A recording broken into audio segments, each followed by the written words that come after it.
Hey everyone, welcome to the Checker Chat. I'm Justin, I'm Blake. and we are here after Sonoma this past weekend. No more left turns for a while. Yeah, No more West Coast for a while. yeah, that's true. I was trying to think, Back to turning left on, yeah. on the right side of the country. Anyways, good God. Yeah, so surprise, surprise, SVG sweeps the weekend. Sonoma, like the Sonoma, king of Sonoma. Sonoma Van Gisbergen. Yeah. Um, No Lane Van Rigsbergen. The trucks were off. No, the trucks were off. So we've only got O'Reilly and Cup coming at you this week, and news. Yeah, it was a road course. They were relatively good road course races. Yeah, I, no, I I do agree. I'll save the rest of my thoughts, obviously, until we get into The the actual reviews and races. recaps and whatnot. But I think a solid weekend. Yeah, yeah, definitely. It was nice to see where it wasn't like SVG dominating to the point of flipping a stage and winning a stage.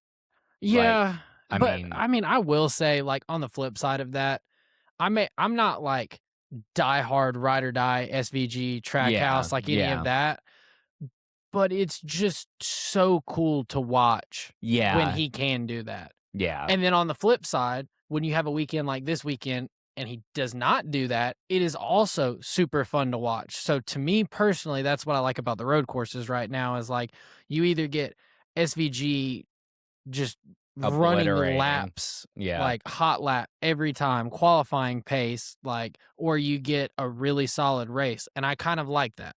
Yeah. No, definitely. Yeah. So let's save the rest of the Yeah. race talk for the actual race segments.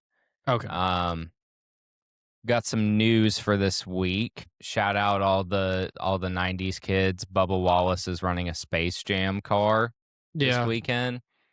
That's gonna be cool. I Yeah. I thought it's the car looks cool. Yeah. It's not my favorite for the week, but Yeah. it's still a cool car. I'll be honest. I've never seen Space Jam. So the car looks cool, but it also Honestly, holds no value in like the nostalgia yeah. for me. I think that I've seen, like, bits and pieces of it, honestly, but, yeah, it's the Upper Deck Jordan Space Jam car. Yeah, I know there's a lot of people that are really excited about that. I was more excited about this next one than the Space Jam car. Guy Fieri is now a part owner in Legacy. Amazing. Flavortown, Population, Guy Fieri, Legacy Hootie, Motorclub. and Jimmy Johnson. And Richard Petty. And Richard Petty, yep. Um, yeah. Jared told me the other day, this is relevant, don't worry. He said he looked at my water bottle and he said, "Why does your water bottle look like if Guy Fieri was a penguin?" Okay. And I was like, "I see it. I hate that I see it now." It's a very like hits blunt thought, but like Yeah, okay. very, Yeah. very, I'm tracking. yeah, yeah. The shirt, the beak. If you can't see my water bottle, it's Yeah. flames and whatnot. But anyways, Big Jeff Gordon guy over here. yeah, Flamed water bottle. the flames are hot. Flames are going out because SVG's dog walking him in the road course category. Sorry. Anyways, Just piss um, off Daniel and any of the old yeah. heads listening. Yeah. It was announced that Dodge's arrival will not increase the amount of charters. Yeah. I feel like I already knew that, but it was kind of So like a reiteration that that was the case. they have extra charters reserved Mhm. for Dodge and only Dodge. Yeah. But upon the initial launch, they're not gonna add them, is my understanding. So you're because technically I think if Oh. I remember right, technically there's 40 charters. Mhm. 36 are owned, 4 are owned by NASCAR right now, and those are being held for new OEM. So the only way I see those happening is you have Colleague. They're going to go Ram, obviously. They're 2 cars. You can only have 3. So maybe Colleague buys the one of the 4 charters and has 3 cars a couple years down the line. Yeah. Maybe you have I, two yeah, cars or like, something like and that. I know RFK has already said like we're not swapping pretty much. Yeah. But in the sense of a two charter team at the moment, they could swap, become three, like those Yeah. kind of things. Yeah. I see what you're saying. And I saw where they were talking about the likelihood of Ram coming back 2027. Yeah. My deep dive knowledge, like real put my tinfoil hat on, the car is done.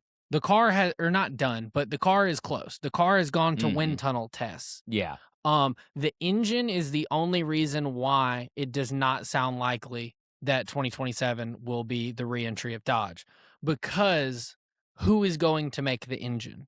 Yeah. That was why Dodge left the sport originally, because Penske went back to Ford. Mhm. Once Penske went back to Ford, there was nobody making engines. I forget who made the Dodge engines. I don't remember if it was Penske, but that was what initially drove Dodge out. Gotcha. So now the holdup of why it sounds more likely that it'll be 28 or 29, especially considering that we are in July Yeah. and the engine has not been figured out, is literally just who is going to make the engine. Yeah. Because you have ECR and Hendrick that do Chevy. Roush Yates does all of Ford. Mhm. TRD does all of Toyota. So Yeah. I don't know. I think what it'll end up having to be is that Dodge is going to have to be like TRD. Yeah. And they're just going to have to produce the NASCAR motors, maybe like in partnership with Colleague. Yeah. I could see that. Maybe I, I've been to Colleague. I don't remember the buildings around. I know there's a lot of ECR buildings because it's in Welcome and it's on RCR's like neighborhood campus type Yeah. deal, like with Big Machine and all of that.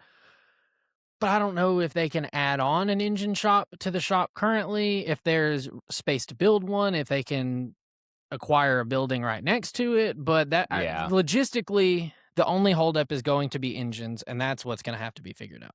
Yeah.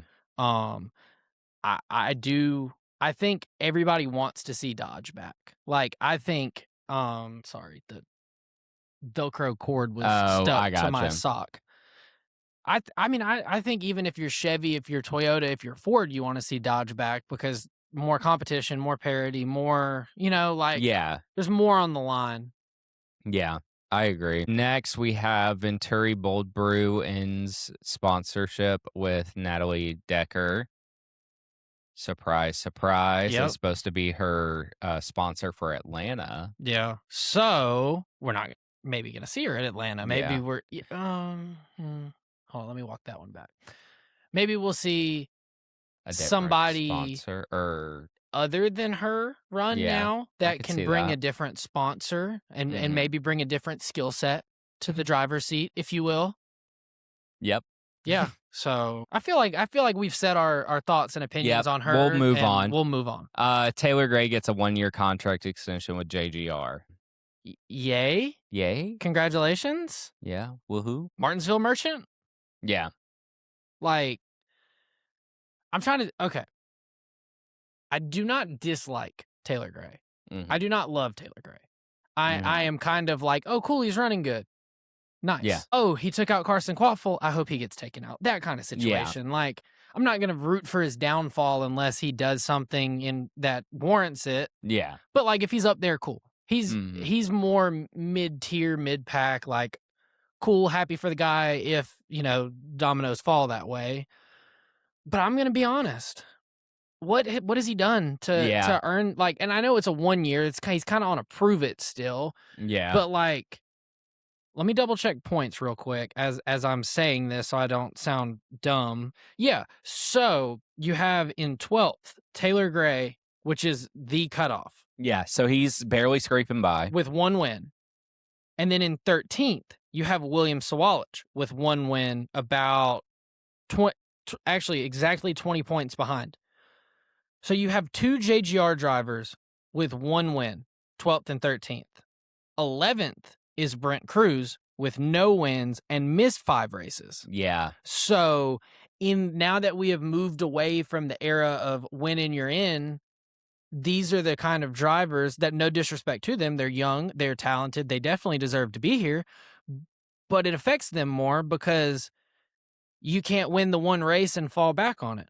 Like Yeah. their teammate Brandon Jones. So we'll just for conversational purposes, JGR. Brandon Jones is in eighth in points, 0 wins, 4 top 5s, 10 top 10s. Taylor Gray has 1 win, 3 top 5s, and 7 top 10s in 12th. William Swalich has 1 win, 4 top 5s, 7 top 10s in 13th. Oh, my bad. And Brent Cruz. Mind you, Brent Cruz has not raced in 5 races. 0 wins, 7 top 5s, and 10 top 10s. Yeah. I mean, the stats don't lie. And all around, that is not a horrible organizational year, top to bottom. There's not much separation in the 4 drivers. Yeah. But in a year where Viking is severely overperforming, in all honesty, Yeah. where even though Haas might not have put up the best weeks throughout, they are outrunning 3 of your 4 cars. You have, I mean, JRM, but Yeah. even Carson Quapfel, who feels like the ugly, like what, like The redheaded stepchild. Yes. The redheaded stepchild. I was mixing ugly duckling with that for some reason, but that runs the 1, the 91, and the 9 any given week. Mm-hmm. Bounces between 3. He's in 6th in points, and Yeah. you still have Raja that is right there on the outside looking in, who after Chicagoland, I believe, runs the 88 all the way throughout. I think so. No, except for Indy. Okay. I think Chase is also running Indy. Gotcha. But ultimately, from here on out, he's back in the 88. Mm-hmm. So, I mean, you're right on the edge, but also the O'Reilly series is just the, honestly, top to mid is probably the most competitive series. Yeah. Yeah. So, I mean, that might be a hot take. I don't know. I don't know if that's going to rub people the wrong way, but I feel like in Cup, yeah, it's kind of a spec car series, but you also kind of know who your big dogs are and who your puppies are. Like, yeah, definitely. Yeah. Yeah. And then the last thing, I just thought this would be fun to mention. Circle K is now selling a Red Bull with SVG and Connor Zilich on it. If you get so both of them, I noticed this because I saw a post and I was like, what do you mean they're both on both cans? If you get the big can, I think the 12 ounce, that has SVG's car on it with the pictures of them. If you get the 8.4 ounce, it has Zilich's car on it. Okay. But it has both of their pictures. So either way, you get both drivers pictured on them, but you get a different car the size can you. Okay. That's interesting. I mean, if you saw that, and I saw like, them standing next to each other, it makes sense. Like, and if you look at the results. Yeah. Anyways. Oh, what do you have anything else on news? No, that's all I got. Like 2-3 things. Okay. So 1, Chevy, I saw, is looking to send somebody to Australia to run supercars. Oh, yes, I did see this. The comment section was the greatest thing ever. And they were like, I didn't look at the comments. Have you ever heard of some guy named Shane Van Gisbergen? I think he might be good. He might be a good pick to send over to Australia. Yeah, I think he may have. But then everybody else was, and even some of those people were like, yeah, okay, but in all seriousness, like he hates the Gen 3 car. That's why he came to NASCAR, so on and so forth.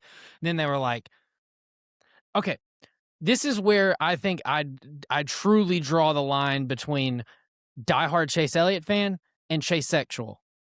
Okay. The amount of people that were like, send Chase, please God, do not. No. Let that man enjoy his offseason and go do what he pleases, and don't force him into doing something. He's also not going to go. Like, I don't see that. No. Larson. I say send Bowman. Yeah.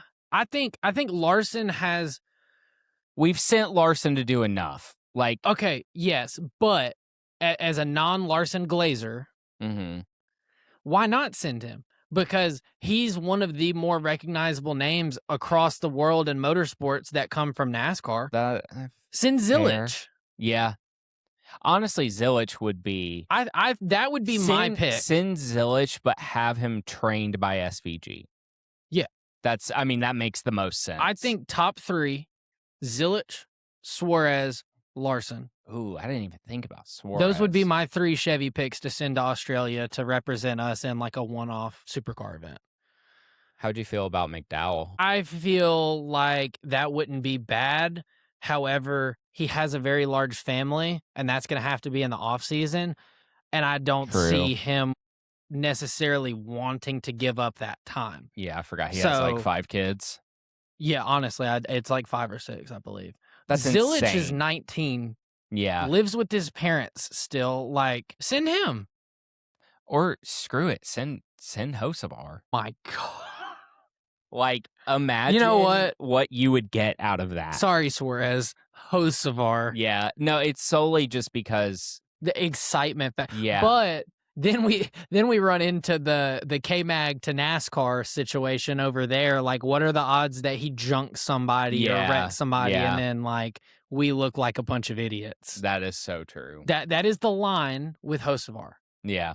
But I think he would put looking at his road course stats these last 2 Yeah. weeks, he's improving, and people say that there are correlations between the cars, so, like, Yeah. it could be interesting. Yeah. No, I Um, agree. yeah. So, Yeah, so I would say, yeah, like, I'm in the same boat as you. Zillich, Hocevar, Hocevar, Larson, Larson, yeah. yeah. Um, Even though I did just say we've sent Larson to do enough, but that's just but I solely feel because like I'm so tired of hearing about the double. I know he yeah. didn't do it this year, but whatever. I'm No, over it. and I'm with you on that, but then in the same argument, we've already sent him to do all of that, why Why not? not? Yeah, Like, I get. Yeah, I get that. yeah. And I mean, it's our reigning champ. True. Well, not at that point. Well, maybe He, not at that point in time this year. After this season, he will not be our reigning champ still. I don't think. I don't think so, I don't but think in this season, the season he's had, I know he's high up in the points. I don't see him winning it. I don't. But what's scary is if the switch gets flipped Yeah, and they that's start like because I know I said it and I know I heard a lot of people talk about it. But you go back and look at the chase now that's what we're back to. mm, And you look at one of Tony Stewart's championship runs and how he could take a Larson-esque season winless into the chase, make it in high enough that he could still compete, and then just turn it on and have a crazy 10 yeah, race stretch. that's true. I'm not gonna count him out, but Yeah, no, I'm I not don't counting him think out. I just don't want to see it. I don't either, but I don't also think that if I were right now to put US currency on a Chevrolet driver, Larson might be the 3rd one Yeah, to win the championship. yeah, I legitimately, and I know this is a lot of tangents, but you're here to listen to us yap anyway, and we yeah. appreciate and love you for This that. is our hour and some change Yeah. yap fest. But in no particular order, my top 3 Chevy picks to win the championship would be Elliott, Hocevar, and Larson. Yeah, the only one You could argue Suarez, that's what I was about to argue. I'm like, I would swap but maybe, and this might be a hot take. I might would swap Elliott, but here's why. And I know that Elliott is consistent and everything, but like Suarez this season, majority of the yeah. time, like if he's not, as long as he doesn't, have an issue or anything like that, he's typically finishing top 15. But Where also to make the same argument, I do feel like unless Chase has an issue in the day, he is majorly top 15, worst case scenario top 20. because I feel like he's had a lot of like, He's had a little stretch here yeah, where it's been a little more up and down and yeah, more in between. But you almost could like flip the season and say that Chase is having his rough stretch now and Suarez yeah, has got his rough that's stretch true. out of the way. True. And, like, I don't see a world in which Larson wouldn't be in the top 3 for your Chevy championship debate if a Chevy is to win, which Yeah, honestly, I would put money that a Toyota is gonna win the championship yeah. this year. No, I agree Um, 100%. but, I mean, I think the thing is with Elliott is they're in uncharted territory kinda playing with house money at the moment because, no, it's not a win and you're in, but still, this is he's won a race earlier than he's ever won in a season. He's won 2 races earlier than he's ever won 2 in a season. And let's say Chicagoland, he gets it done. Atlanta, he gets it done. Yeah, Then you have a Chase Elliott with 3 wins going into the chase where points reset and everything gets closer. And then you use his model of consistency at a lot of tracks that I feel like fit him. that's true. It Yeah, that is my Chase argument. My Larson argument is literally just it's Larson with yeah, Cliff Daniels. They've not had a good year by any stretch of the imagination, by Hendrick standards, by Larson standards, by Cliff Daniels standards, you name it. But they are 5th in points ahead of Chase Elliott. yeah, So the moment that they can bring consistent race winning speed, top 5 speed, and really turn it on and go back to the 5 team we know, they're dangerous. yeah, And then Hocevar is Hocevar. yeah. Like, Just a wild card, honestly. because Even he though has so he's much raw speed. yeah, If the team can eliminate mistakes and he can eliminate mistakes, they are a threat.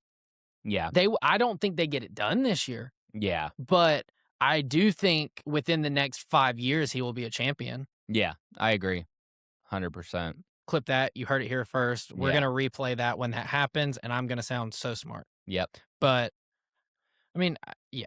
But on the Chevy front, and I believe this is the last thing that I'll have, and then we'll get into the meat and potatoes of the episode. I wanted to get your thoughts on this before I share mine so I don't influence you. Okay. So, Bowman this week came out and said that I'm trying to find the exact. Oh, the But thing about how he doesn't feel like he's fighting for his job? yes. So I feel like there are multiple ways that you can take that. Mhm. In your interpretation of listening to it and everything, how do you interpret the I don't feel like I'm racing for my job this year, like that kind of thing?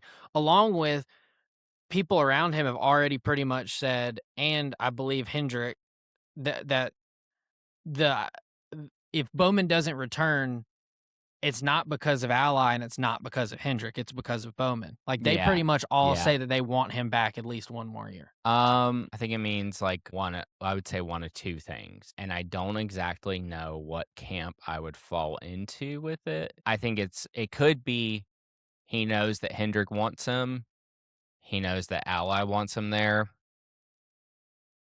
therefore, he doesn't feel like he is racing for his job. It could just be I mean, that's like Yeah, I mean, it could literally be as black and yeah, white as that. yeah, yeah, very black and white. Or he has told them that, next year is it, or, I'm gonna hang it up in, I'd say, a 2 to 3 year maybe, and they're Yeah, like, "Okay, we're gonna ride it out yeah, with you till you retire. That way you're not going to, uh going to go race for legacy or not legacy, like good like like Spire or yeah, yeah, college yeah, or something like yeah, that, for your last years, like, so that you kinda go out as for I mean, that's the thing, like, no matter how much speed, like, Spire or anyone shows, like, there's still a the fall off leaving yes, Hendrick. yeah.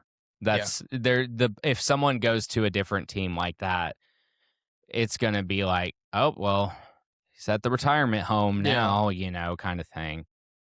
So, it's kinda like in soccer, um like, for instance, like Messi going to Miami. yeah, Like, that's like, you like, typically, like, soccer players play, Premier League, whatever, and then they go to, like, the MLS. It's, like, kinda like the retirement league. yeah, Yeah, kinda the same, like, yeah. analogy kinda So thing. so I guess oh, my bad, are you? And I was gonna just reiterate that I don't know exactly where I fall with that on what I think is going on. I'm gonna hope that it's just black and white because I like Bowman. Yeah, I don't want him to retire because I still feel like I'm not gonna say his absolute best years are in front of him, but yeah, I still think that he could easily have a year where he cranks out, like 2 or 3 yeah, wins. 2 or 3 Yeah. wins, something like that. So, I think where I land on it is there's one of 2 routes. One, Well, I think no matter what, that all this is saying to me is that he is looking in the mirror at health Yeah, and everything. that's true. So, I think to me, all this says is he's pretty much said, "Hey, I understand that y'all want me and y'all want me to finish my contract out, and then after that, I'm probably done. But I don't know if I want to go ahead and just open the seat up for 27 for y'all Yeah, and call it quits now, or if I wanna come back and try to put together one more healthy year and then go out." yeah, Because, like, listening to Casey Kane and Dale Jr. talk about, because those are the 2 careers that I feel like Bowman is, like, unfortunately fallen into with head trauma, concussion injuries, where they talked about how hard it was after all of that, all of the concussions and everything at the end, like, driving-wise. yeah. So, I mean, I hate it for him. I think he was the punching bag for everyone at Hendrick, and I don't think he deserved that, No. because I'll be quite honest with you, I think he's better than William Byron. Yeah, I mean, fight me in the comments, tell me how wrong and dumb I am, but honestly, I genuinely, like, I think that raw talent and raw speed wise, that Byron is better and obviously younger, yeah, but I think that when healthy and putting a full season together, that I don't know. I feel like Bowman yeah, has a more of an upside. Like, he might not get the wins, and that's what hurt him in everybody's eyes yeah, for the playoffs era. yeah, But like, if we would have had the Chase era, yeah. yeah, I He mean, wouldn't be talked about the way yeah. that he's been talked about. Oh, one last thing, and I promise you I'm done, because I just saw this as I was about to close out of Instagram. Joey Logano Oh went god, on yeah. and questioned why Hocevar gets loved for the same stuff that he used to do when he was young and everybody hated him. I'm Here's Joey Logano and I'm the victim. yes. They're 2 completely wildly different things. Yeah. I'm just gonna be honest with you. Hocevar hasn't gone out and wrecked, I mean, Mark Martin. Mm. Like, Joey Logano went out and wrecked Mark Martin for a win. Yeah. Hocevar has not gone out and wrecked Kyle Busch for a win. Yeah. He's not gone out and, like, attacked the veteran, the beloved guy, like, you Yeah. know what I'm saying? Like, he makes dumb mistakes. He races over his head. He tries to get 120% out of the car, Yeah. and he crosses the line, and he rubs people the wrong way. But how many times so far has Hocevar been in controversy over hooking somebody, for wrecking somebody so obviously and intentionally for a win, Yeah. for getting in fistfights after the races because he races somebody the same way that he complains about how everybody else races? Yep. Yep. Hocevar stands on business, for a lack of better terms, Yeah. like, and he's like, "I don't care if you race me like that. I'm gonna race you like that." Joey was always, "No, no, no, no, no, don't race me like that." But then Yeah. Joey plays the victim. Hocevar just leans into it, Yeah. and they go about it in such a different way. Mhm. Because, Yeah. like, at times, do I, as a Hocevar enjoyer, even be like, "Why would you do that?" Yeah, I think anyone who is a fan of him has those moments.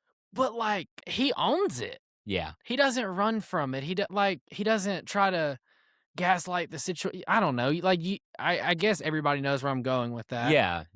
And it No. also just helps that he's so much more likable and marketable, and like, he is the same person in and out of the car. Yeah. Joey is so different. Yeah.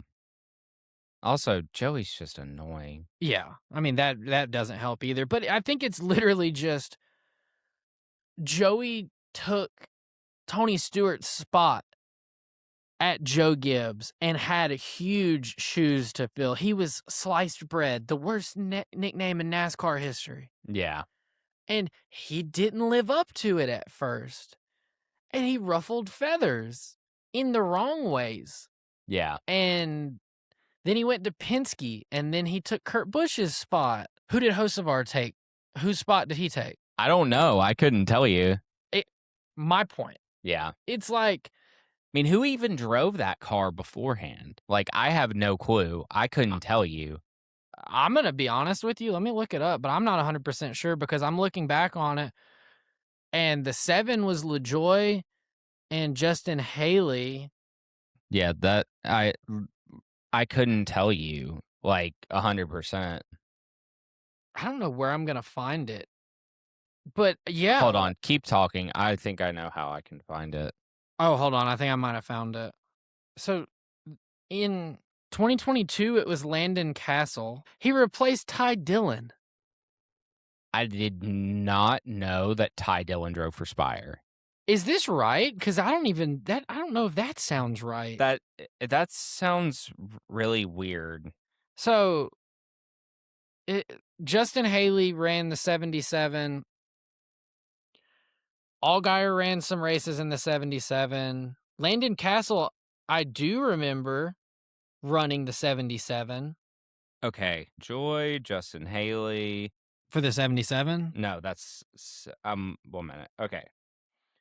Sorry to everybody listening. I'm sure we'll kind of clean this up and edit it for less dead space and whatnot. Yeah, we'll do. Okay, so okay, Spire. Yeah. It would have been 2023, right? Yeah. 2019 Quinn Hof. Quinn Houff. No ad. I didn't click on you. 2023. Yeah, he did. Ty Dillon was full-time 2023 in the 77. Okay. Did not know that. Honestly, I forgot. Yeah. That completely just whoop, out of my head. Yeah, it's weird. It's weird to think of him driving for someone other than colleague right now. Yeah. To me, as a fan of 24 and on. Situationally, they took over for different people. Yes. They had different, but I think it just comes back to the person and how they carry themselves. Yeah.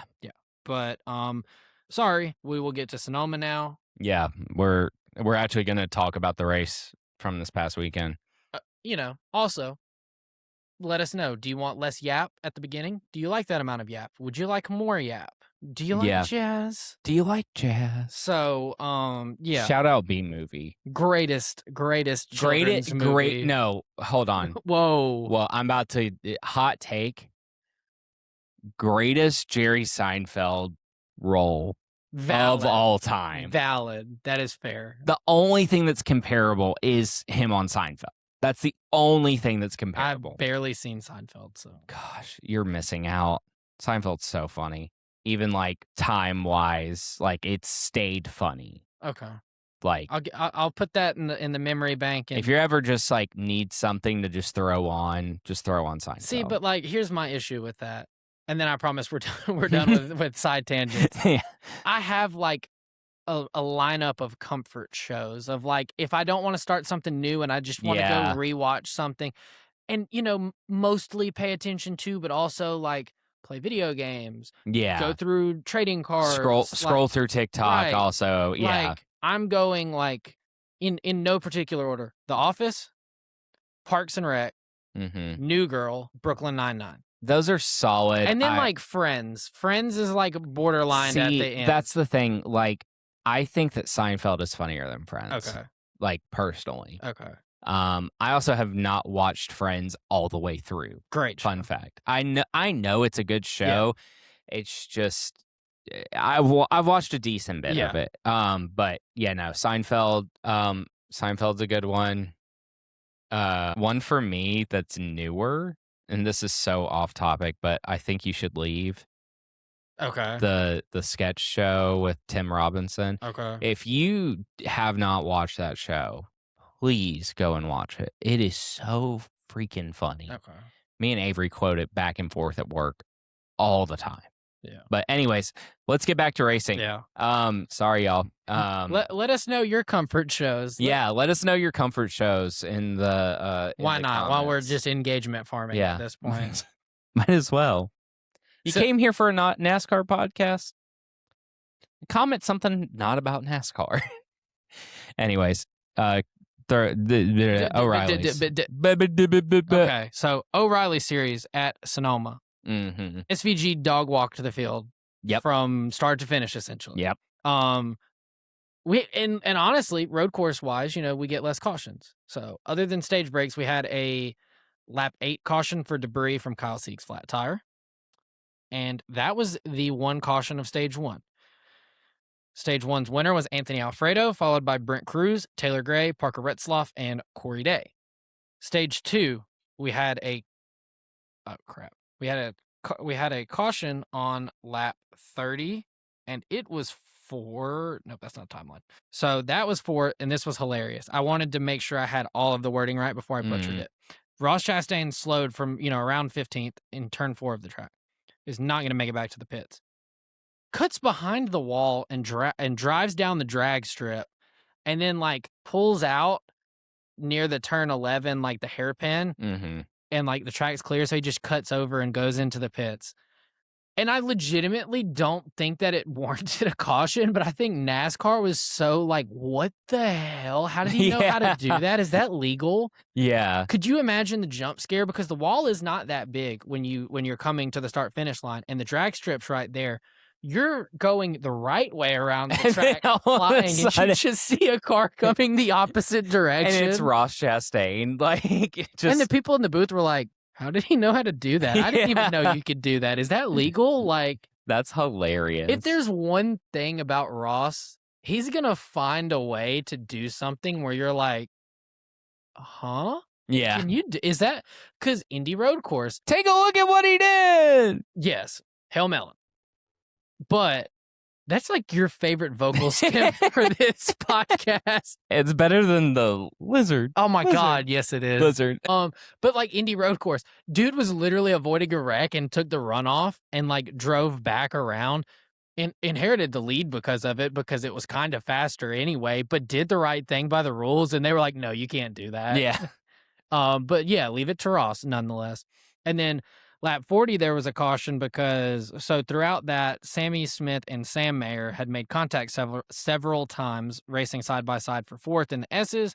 That wasn't your caution, but I just feel like those two find each other sometimes on the track and really just have a battle of the Sams, if you will. Yeah, but battle of the Sams. LeVar Scott spins in turn 7 after contact with Ryan Ellis battling for 31st, and that is what brought out your caution.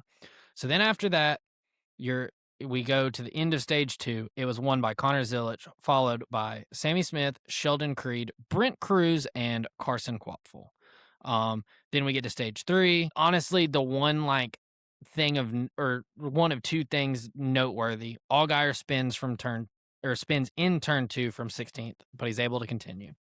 So back-to-back just abysmal road course weeks for somebody who I felt like wasn't the road course guy, but was gonna do decent. But was kind of a lock for top 10 and probably gonna compete for top 5. Just came off of his two. I mean, and it's not crazy to say, but his 2 worst weeks of the year. Yeah. No, I agree. And then you had, where was it? I swear I saw this. Oh, Austin Hill pits from 8th after reporting a vibration on lap 69. So then we go to lap 79. SVG wins by 1.3 seconds over Zilic. And Taylor Gray runs out of gas coming off of the final turn while running 4th and cannot make it to the line. 1-year contract extension. Look at what he did. Oh my God. You thought take a look at what he did. You thought the early morning episode we were cracked out. Oh my God. You need end of the day tired episode. God, we've had the weirdest past 3 weeks. It's been a big episodes. Juxtaposition of episodes. It's been. Thank you all for tuning in to all of them. It's been early morning episode where we're not in the same room. We and also we had have someone Wade. else. That's the one I'm talking about. Yeah.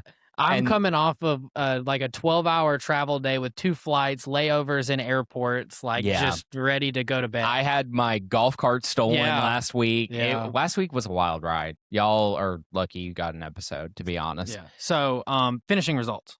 Yep. Taylor Gray ended up 29th because Brandon Jones went to push him over the line, and NASCAR was like, "Yeah, we're gonna have to disallow that lap from the 54 because he got pushed over the line." So he finished the first car 1 lap down in Oh, 29th. come on. Let the I guy. mean, rules are rules. Let's be real. Like, it sucks, They but didn't call it on Mr. the King. oh my not cars. Allgaier finished 26th.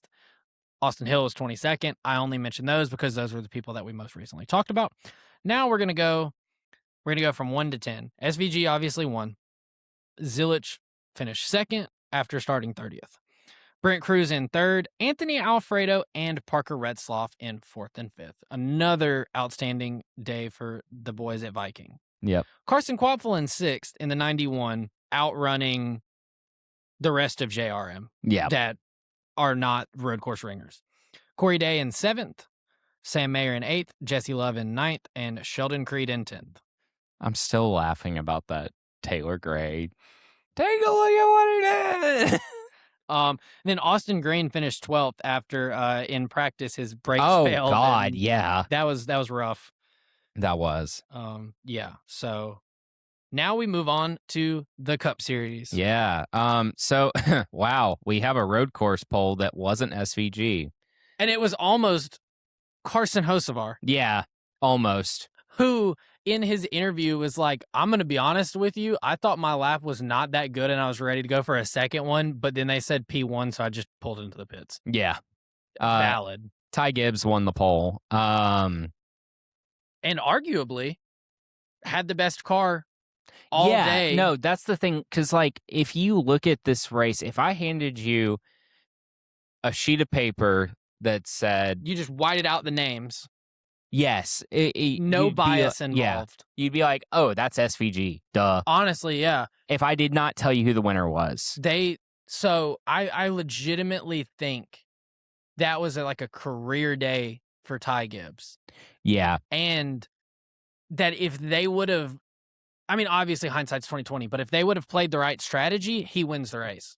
Yeah. Because he was faster all day. Mm-hmm.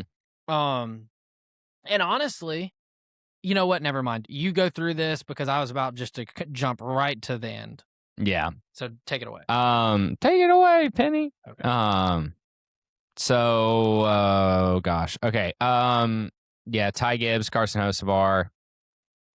Hocevar ends up clearing for the lead by turn 3 on lap 1, and basically him and Hocevar battling it out with McDowell not terribly far behind, because Hocevar by lap 2 has been shuffled back to 5th, and then SVG and Larson going back and forth. That was interesting. I think that was like, and it was way too early to be confident in it, but that was the point of the race. I mean, lap 3, obviously, way too early, but I was like, SVG feels very human today because he is struggling to get past Larson. No, I think that is like the biggest takeaway from this race. And not that Larson is a slouch at the road courses by any stretch of the imagination, but that is not a car that typically, if SVG has the equipment, that he is going to struggle to get by on a road course. Yeah. Let's see here. I'm trying to hit the important stuff. So it really, it was funny watching this towards the end of stage 1, because it was almost like I felt like the Jaws music should have been playing. Like SVG is just slowly creeping up on Gibbs, but SVG chooses to flip the stage, pitting from second, and Ty Gibbs ends up winning stage 1. Like, here's where my confusion on strategy was. I understand why SVG was going for the win and not a max points day and try to still get the win. Mm-hmm. But why was Ty Gibbs not going for the win? Because when you don't flip the stages, it doesn't feel like you're racing for the win. You're racing for the maximum amount of stage points. Because obviously he had the car to win both stages, but you put yourself behind the 8 ball when it comes to the last stage, and it feels like you're just trying to recoup and get as many spots back as possible. And like, yeah, he still jumped spots in the point standings and made a great day out of it. But why weren't, like, what was the thought process on not going for the win? Yeah. No, I totally I mean, that just to me is like the SVG effect because you never know, is his car not good or is he literally toying with us this whole yes. time? Yeah. So I guess the only logical thing in my mind is that they're like, well, it's SVG and by stage 3 he's going to really just turn the car up to 10 and go and then we're going to look dumb. Yeah. And then so at the restart for stage 2, SVG is in the lead with Larson on the inside. SVG obviously clears for the lead. In stage 1, I totally forgot to Oh, mention this. yeah.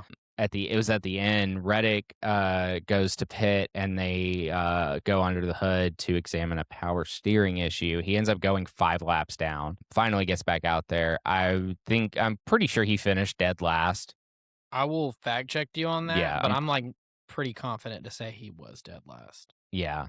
And then we kind of have like our first. Well, I don't know if I want to say first, but like Yes, he was dead last. okay. Bubba Wallace goes off track in turn 8 and goes in the runoff, dropping from in top 10 to 22nd. And that was was that a Hocevar incident or no? I think the Hocevar was mainly with Denny. Yeah. No, because But I remember Hocevar rubbed somebody else or bumped somebody else out of the way. Sorry. either way, yeah. Sorry if y'all can hear that. My dog is barking at somebody walking by. Oh no, it was literally lap 44 where Gilliland got into Wallace. That's What it okay. was. Okay. Yeah. Yeah, so Gilliland was pretty mad at 2311 that lap. yeah, he was. So lap 44, you have Todd Gillen bumping Wallace in turn 2, causing Bubba to go off track. And I mean, that was literally straight payback from a few turns prior. Yeah. Bubba moved Gilliland out of the way. Gilliland, I mean, the typical, if you're going to move him, let's hope you can get away. Yeah. That kind Because of they're going to deal. move you right back. Then he sees Riley Herbst and he's like, oh, a teammate? Yeah. I You're gone might too. as well take you too. Yeah. So by this point, you have Briscoe in second, which, I mean, I've known that Briscoe is a force to be reckoned with when it comes to road courses, but it still surprises me seeing him up there. So here's why with Sonoma, it does not surprise me. Martin Truex Jr. was like the undercover king of Sonoma. Yeah. Till the end. That's so true. And James Small and the 19 team still have the MTJ notebook on Sonoma. And they talked about last year how bad Chase Briscoe was at Sonoma. And he was like, just give me Martin's setup and let me go out and run laps and we'll go from there. And I mean, he basically just runs Martin's setup and he is now. That's true. Like, but also, like, even just other road courses. Oh, no, 100%. He's good. Yeah, but it was just like literally how bad he was at Sonoma. And then he gets in the 19 car. They have a good notebook and setup to throw at the car. And then he just. Yeah.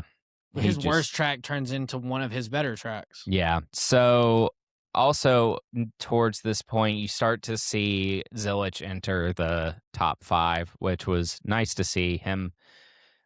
Finally, I mean, the past 2 weeks, he actually has sort of looked like what you would expect from him on a road course, minus getting absolutely cleaned out last week. And then I can't remember exactly where he finished.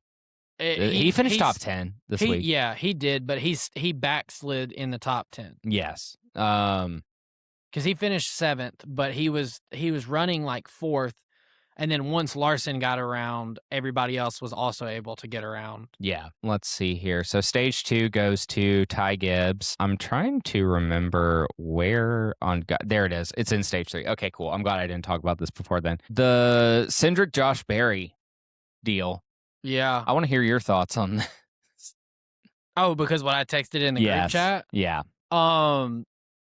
So it started with that because that one I was like, what are we doing? But then it really just manifested when Chase is just minding his business, running a pretty solid road course day, and then Cindric also cleans out Chase. Yeah. Okay, we're Austin on the same page because Austin Cindric is the biggest menace in the world. He is Carson Hocevar on steroids when there are right-hand turns involved. No, it's so true. But dude goes from the quietest, chillest driver to like Bubba Wallace at Las Vegas, Chase Elliott at Charlotte. Like, I'm gonna hook you into the wall, and I hope that you do not continue in this race. Yeah. Like, I mean, even towards the end, as he's missing the corner of his front bumper from literally playing like Mad Max out there, like just speed running, destroying that car. He's going at it with Brad Keselowski for the in-season tournament, and they just keep moving each other out of the way. I thought he almost hooked Brad Keselowski into the wall. Like, I know that he has pressure on him, but my brother in Christ, you can't just go out there and just clean everybody out like that. It just feels like I will call Hocevar out on that kind of stuff, and I like him, and I like Cindric. Yeah. But I literally texted in the group chat, I was like, I cannot wait for Cindric to lose his ride. Because that was just such an embarrassment of like... Yeah. Like, that was so Bush League. Yeah. There's a certain caliber that you expect a Penske driver to be driving at, and that was not their motto is Penske perfect, and like they're supposed to be the clean, like polished people. Yeah, and then you have Cindric just go out there and run a demolition derby. You might as well have just told him to run the other way and try to take out as many cars as possible. Yeah, make sure Blaney wins this race. Oh my God, I mean it was rough. Mm-hmm. And like of all, like you're gonna start with going at your affiliate teammate who's lost his ride already. Yeah. When arguably I feel like you're just on as much of a hot seat as him. Yeah. And then for whatever reason, we just don't know how to drive, come off of a turn and clean Chase out for what? Yeah. What? Like, I'm not going to sit here and try to sound like a Chase sexual or anything, but like, dude literally was just running a clean race, minding his business. Yeah. And then next thing you know, it's just, look at what he did. Yeah. And there's Chase Elliott backwards. And I'm like, oh my God. Yeah. Bozo of the week. Yeah. Agreed. Cindric. Yeah. New segment. We're going to have Bozo of the week. Bozo of the week. Clown of the week. Whatever you want. We'll iron out the details on that. But yeah. I like Bozo of the week because it's pretty funny and pretty on brand for us because I feel like I say Bozo a lot. So we'll start running with that. Bozo of the week. Yeah, that's going to be a new segment, 100%. Bozo of the week. Bozo of the week this week goes a 110% to Austin Cindric. And last week it was Austin Hill. Anyways, this road course story ends up ending with SVG winning, but not without Briscoe starting to chase him down. I mean, literally, he gets out of the car and was like, "Oh, if that was a few laps, I'm not." The typical, if it was a few laps longer, I had him type situation. But I mean, even SVG said like we would have been in trouble. Literally, if he wouldn't have, he was on the razor's edge of, putting him on the dash. Yeah. And he lost a second with about 3 to 4 laps to go, missing turn 1. Yeah. If he did not miss turn 1, because mind you, he lost a second there. He was 2 inches away from giving the bumper to SVG in ultimately the final, passing zone of the track. On the last lap. If he doesn't lose that second, I genuinely think that he wins. Yeah, 100%. Now, I think there is beating and banging and great NASCAR racing to the finish line. I think that we have a similar to like the Busher SVG kind of thing. Like super aggressive, yet the cleanest possible. Yeah. I mean, that's the thing. Briscoe was SVG only won by 0.3 seconds. And I think those are two of the people that will race the absolute hell out of each other, but both respect each other. It's a Busher situation, exactly like carbon copy. They will race each other so hard, but they also share so much respect for each other that they're not going to clean somebody out or completely like dump them for the Yeah. win. Yeah. But a bumper is fair game and Yeah. beating and banging is allowed. Yeah. And I like Rubbing that. is racing. Exactly. Yeah. So your top 10 was SVG winning, Chase Briscoe, Ty Gibbs, Kyle Larson, Christopher Bell, Ryan Insane. Blaney. Wait, what are we saying? Bell. Insane. Yes. Yeah. No, I mean, you go from San Diego, him getting out of the car, to top not 5. only finishing the race, but top 5. Yeah. Blaney, Zilich, Ryan Preece. I mean, sleeper road course guy, in my opinion, because are we sure that Buescher isn't driving the 60 car right now? That's what I'm saying. Michael McDowell in 9th, expected, typically, sort of. I know. Anyways, Alex Bowman in 10th. Mr. is fighting for his job and all that stuff. I mean, it's just the typical. Yeah. Yeah. And then if you look right there in 11th, kind of cut off, Carson Hocevar. Yep. Carson Hocevar. Yep. Covered up by the ad at the bottom that says, "Is it scar tissue?" question mark in a search bar. I don't know. What are these ads that they run What are we for doing? NASCAR? Like, all right. Anyways, anything else on Sonoma, or you think we're good? Sonoma should be moved earlier into the calendar because just the optics of all the dead grass everywhere. But if you run it in May, how beautiful that track looks with all of the green grass. Yeah. I feel like that's like the logical move, honestly. I mean, that's my 2 cents. So, and then we move on from Sonoma. Not the best road course on the schedule, but it does hold a special place. Yeah. Watkins Glen is obviously the best road course on the schedule. Yeah. But now we're going to go back to Chicago, but not to the streets. We are going to Chicagoland. Yep. We have no next-gen data on this track. Data. If you live in the area, go buy tickets, please, so that we don't have to watch the Chicago street course again and go. Yeah. Please. Please, for the love of God. Somebody buy me a ticket. I'll fly there. Yeah. So what I did was literally just compiled the active drivers who have won there. Okay. So Brad Keselowski won in 2012 and 2014.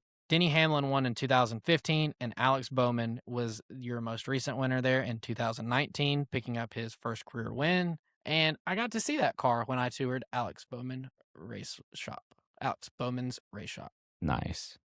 Shout out to Kevin for that great tour. Kevin Hamlin, right? Yeah. Shout out Kevin. Because I know you listen. Yeah. And I appreciate it. And I say that jokingly. You. But does Alex Bowman pop up now that we come back to Chicago? He won on the streets. He was the most recent winner there in a Cup car. Yeah. I say we go to picks. The one thing I will throw in here is it's a very bittersweet week, personally, going back to Chicagoland, because it just brought back the emotions of, like, I went back and watched clips, and I went back and studied who won there.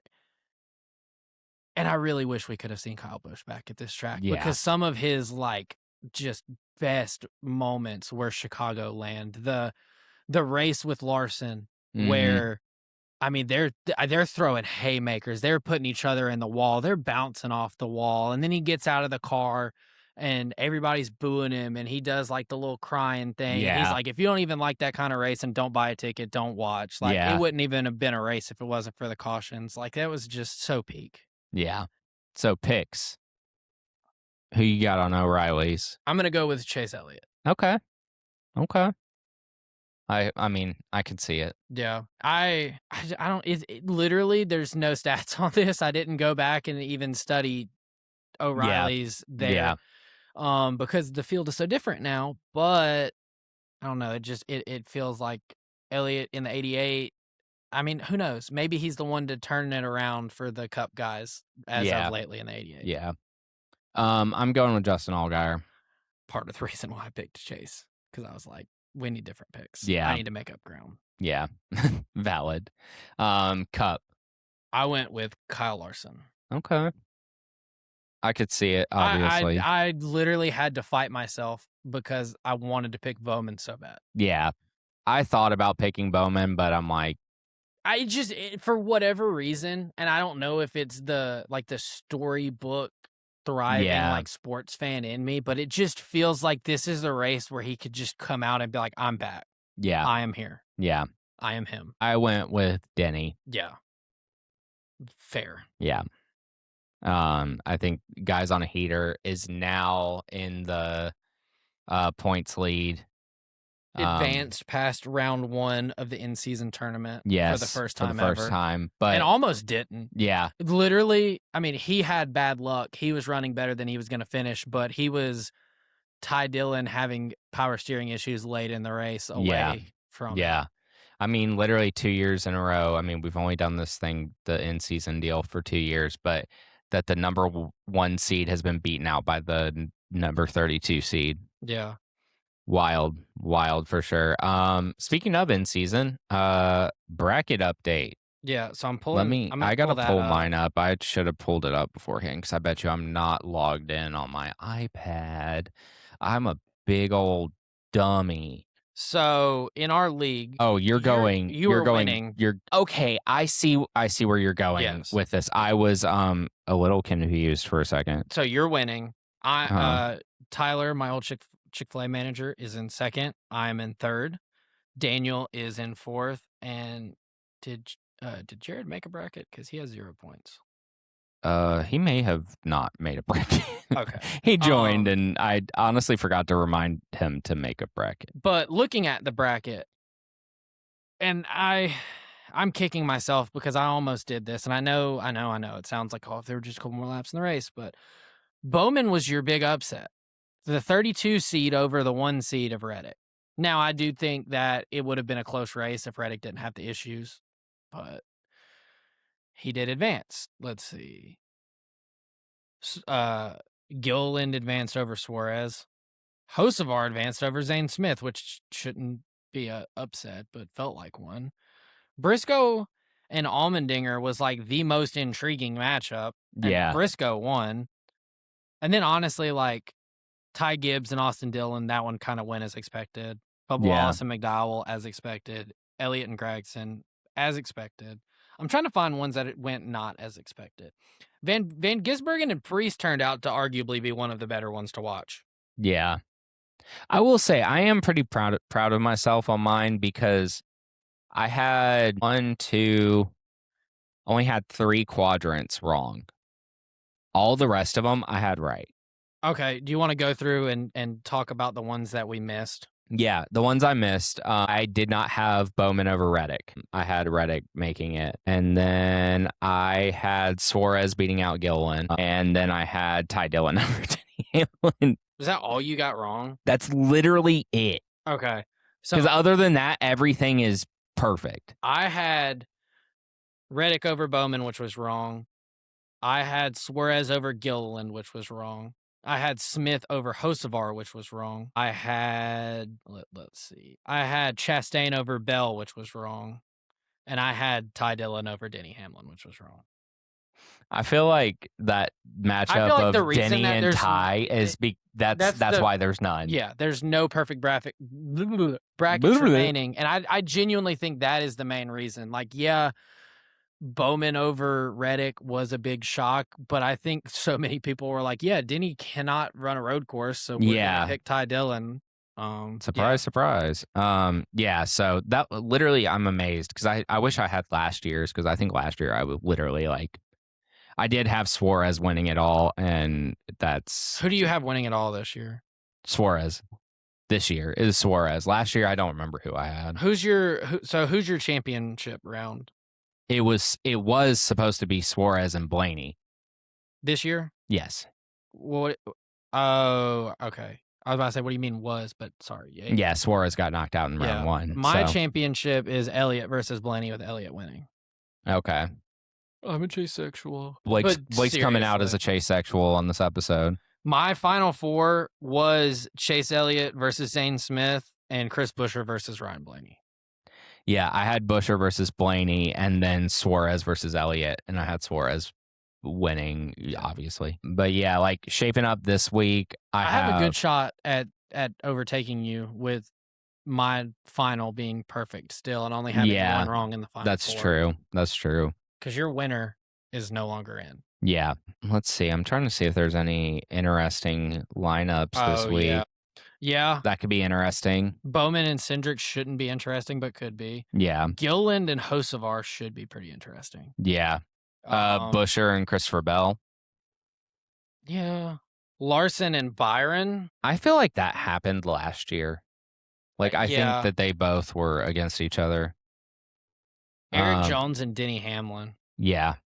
That should be interesting. Yeah. I feel like Denny, because he runs so good and gets the like one of the higher seeds every year. He screws himself. Yeah, he's just running into, and he somehow runs into the big underdogs in the early rounds. Yeah. I mean, because last year literally came down to Ty Dillon versus Ty Gibbs, and Ty Gibbs won. Well, insane. Like, this is just one of those things, like, It just adds to it. Yeah, mid-season just gives you a little extra thing to keep up with. I wasn't sold on it when it was first. You know, like most NASCAR fans, like, Yeah. Was that necessary? Do we need that change? But like, I'm sold on it now because Yeah. it gives you something to root for. Yeah, definitely. Something to follow. Yeah. So Good for storylines and stuff. paint schemes. Yeah, paint schemes this week. Wow, you have multiple. I'm gonna just go with my gut when it gets to me. And I gotcha. Okay, who's your favorite? Oh God, hold on, let me pull it up. Do you want me to go first? Yeah. Okay, go first.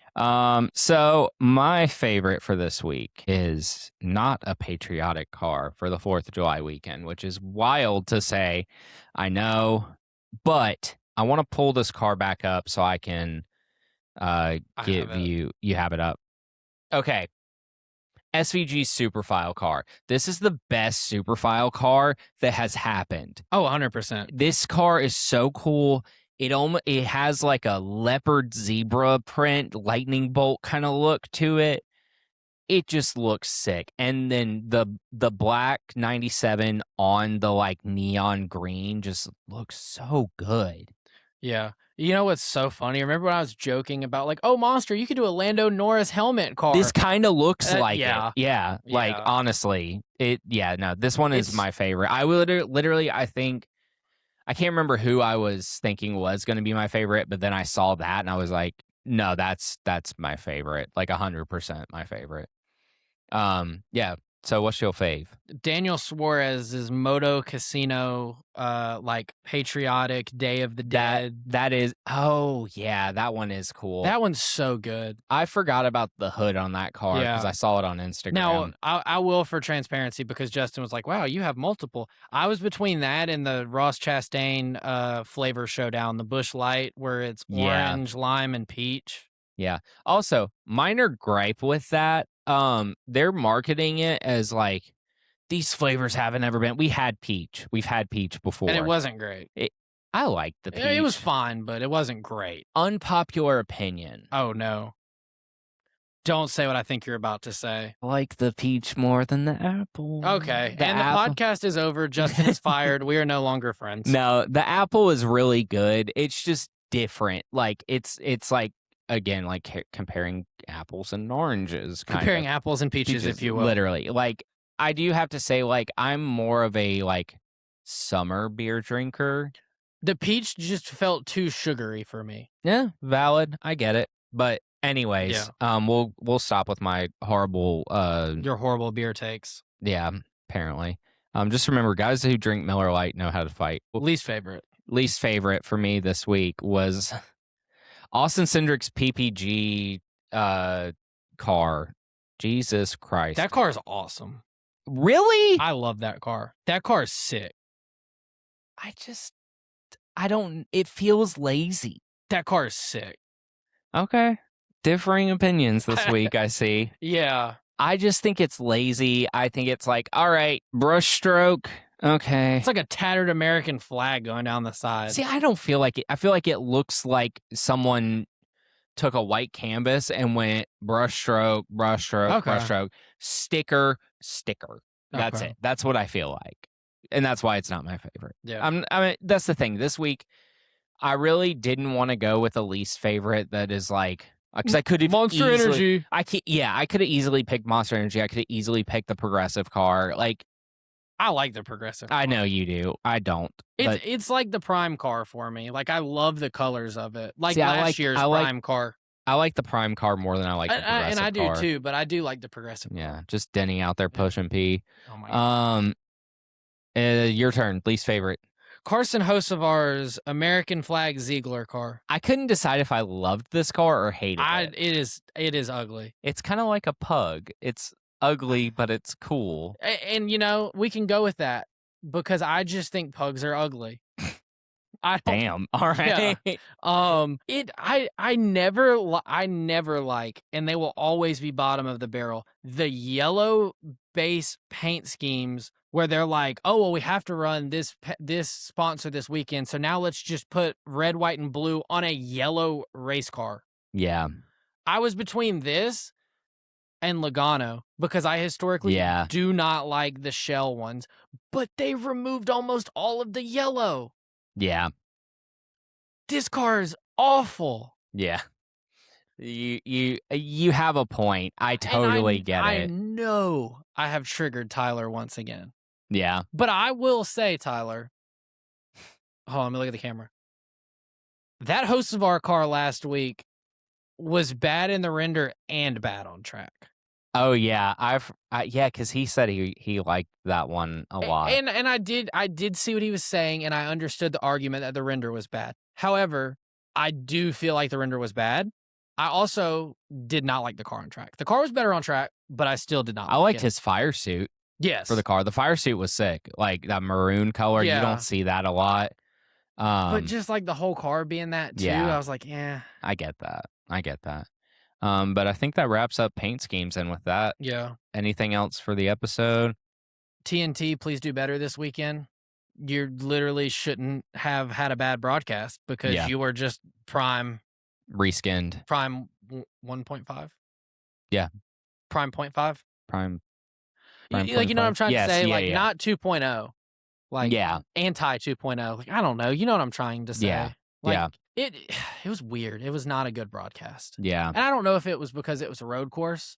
That could be it. But also, you just came off of, and I know what carried San Diego was, oh, look, our booth is in the watchtower of the battleship, and we're on a freaking naval base in, like, America, raw, like, but, oh, San Diego is so good, but Sonoma was painful. Yeah.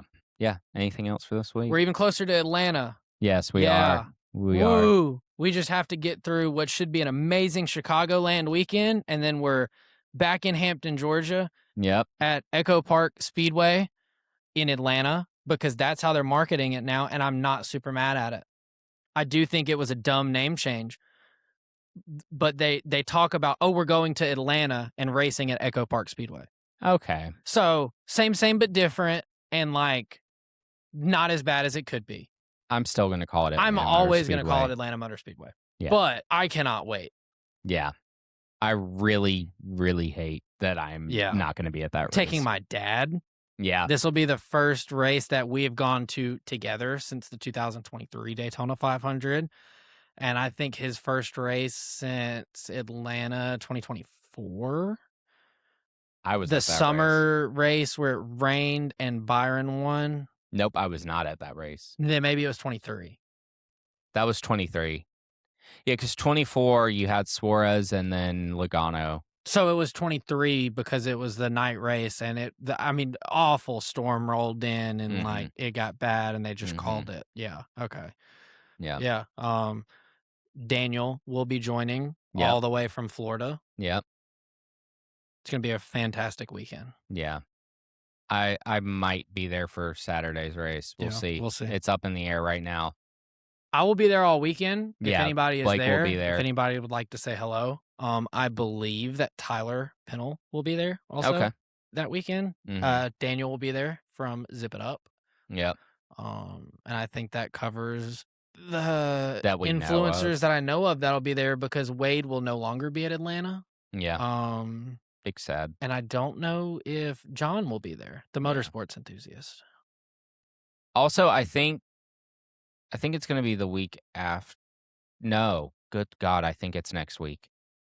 I got to check with Daniel, but I'm going to be on Daniel's podcast. Yeah.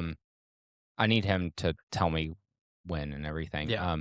So yeah, check it out. Go check out Zip It Up. Go check out all those other guys we talked about and every other. Support your local and not local NASCAR. Shop local businesses. NASCAR. That's what it felt like. Content creators. I don't want to say influencers. Support our homies. Yeah, support the homies.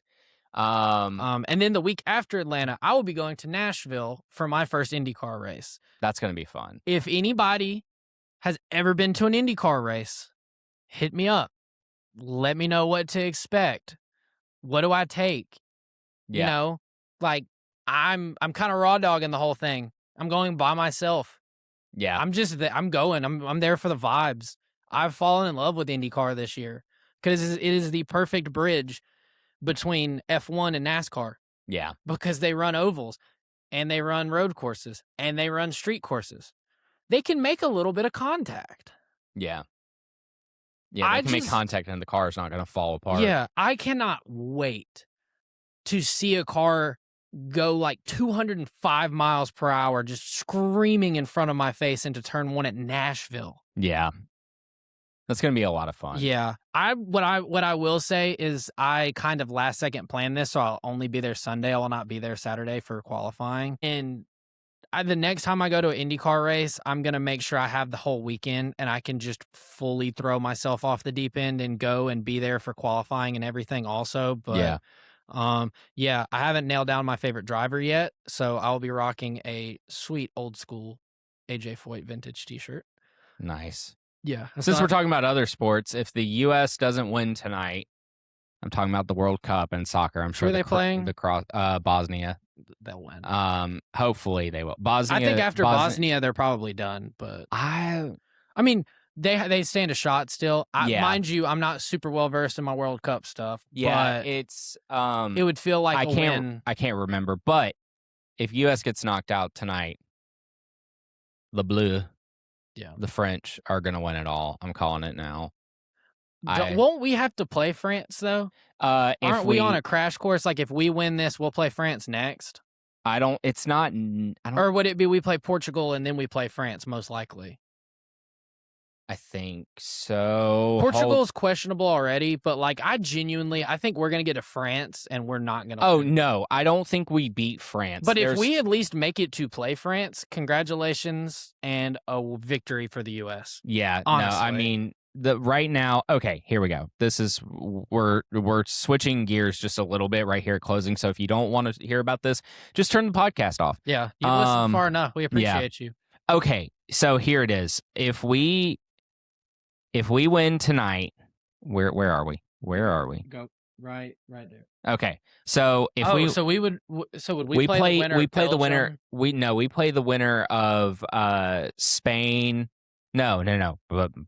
My bad. Yes, Belgium and Senegal. Oh, and it's 2-2 right now, and it's live, and it's been on since 5. So they're. Oh yeah. Yeah, they're already like. Yes. So we stand a decent shot to make a run. But then essentially, I feel like I think Spain. I think Portugal beats Croatia, and then Spain is gonna probably beat Austria, and I think Spain beats Portugal. Okay. Because Portugal has some good players, but they don't know how to play together, and everybody's trying to worship Ronaldo, who needs to be on the bench. Yes, literally, Ronaldo. I promise you, I'm not that well versed in the World Cup, but I've kept up with it enough to know that homie needs to take one for the team. Yeah, he. I mean, let's be real. Isn't he like old though? Like not old, but like within for a soccer player. Yes. I mean, him and Messi both, but Messi is still doing. I mean, Messi's the GOAT, right? Yes. Is that a valid statement? That's a valid statement. Right now, I would say he's the. But I mean, it'd be Messi and Ronaldo. That would be like the GOATs. Yeah, that's been the combo. Big argument right now. Is it Mbappe? Yeah, France, dog. Their striker, absolute dog. So good. France, just in general, they're such a cohesive team. Yeah. It's insane. Victor Hovland. Holland. That's what it is. Yeah, it's that dude is Erling Haaland. Yeah, who am I mixing him up with? Victor. There's somebody. I'm not sure. I can't remember. Most of Erling Haaland. Look at me. Dog. I'm gonna look in the camera when I say this. That is my boy. I I'm just now getting back into soccer, but when I was into soccer and I was into Premier League soccer, I was a Man City fan, and I'm getting back into it this season, and I'm going Man City all the way. That was back in when Holland kind of first came to City, and he was a dog then, but like that Norway team is such a sleeper. I think that they go far. I think there's a good chance that they could end up in the semifinals, but I don't think the only thing is I just don't think that there's just other teams that are just I think overall going to be better cuz they have to beat Brazil and then they go against the winner of Mexico and England. And you can't argue Harry Gant right now. Sorry. Shout out NASCAR legend Harry Gant. Jesus Christ, I'm an idiot. Oh, that sounds so stupid. Why am I'm on NASCAR. What's his name? Good God, why can I not think of it? I literally just watched this game earlier. Anyways, sorry y'all. Like I said, new into Victor Hovland is a golfer. That's why I mixed it up. And I know that's going to sound really bad if you like soccer or you like golf, but in my head, those sports are on a similar pedestal. To me personally. Yeah, I get what you're saying. Jesus Christ. Harry Kane, that's his name, not Harry Gant. Oh my God. That's a funny one. Oh, we're gonna have to trim some stuff on this one. Yeah. Or we just honestly, I say we just leave it. This is funny. Anyways, yeah. This has been the Checker Chat. Yeah, this has been the Checker Chat. Follow us. I'm Justin. I'm Blake. Follow us. I'm Justin. Sorry. I'm Blake. No, I mean I was Follow us on TikTok. Follow us on Twitter. Listen on Spotify. Listen on Apple Podcasts. Listen on Audible. You cannot forget about it. Listen on, I don't know, Pandora. What else has podcasts? I don't know. Sirius XM. I have no clue. I think that Sirius XM might be the only one that we're not on. Well, we should be. Yeah, we should. We're going to have to talk to our manager. Yeah. Anyhow. Who's our manager? You, dumbass. Damn, I'm doing a terrible job. Anyways, this has been the Checkered Chat. We will see you guys next week.